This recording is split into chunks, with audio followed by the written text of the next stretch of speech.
And today is the official anniversary of the BP oil spill in the Gulf, as we told you last night. And so many of you had emailed us a single question.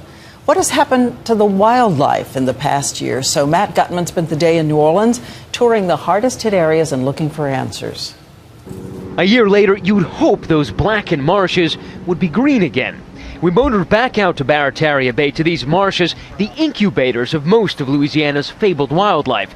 And we're shocked to find this. The water looks relatively clean on the surface, but you dig down, you grab a handful of something, and this is all oil. That's all oil. And get this, the cleaning crew had just left this place, and BP has declared this marsh clean. Unacceptable.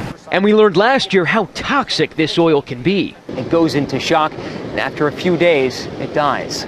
And despite the $18 billion BP has spent on claims and the cleanup, for these animals, it's a daily fight. BP and the government are saying that the animals are basically safe, that we're out of the woods. From what you've seen, is that the case? Oh, that's definitely not the case. Not according to BP. What we can tell you 1 year on is that our beaches are clean, that our waters are safe, that our seafood is safe. Even the government scientist who'd famously announced that most of the oil had dispersed now says, quote, it's premature to conclude that things are good.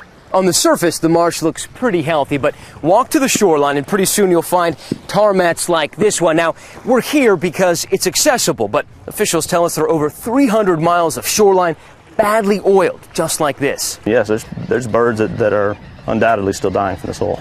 So are dolphins and turtles washing up along the Gulf Coast at 15 times the normal rate. Today, we accompanied biologists for whom this is a daily routine. This year, we saw a 15-fold increase in the number of deaths.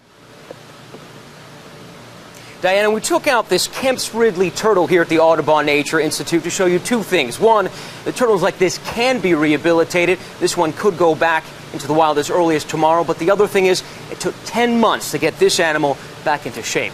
Diana? Whoa, 10 months. Well, we wish him happy swimming.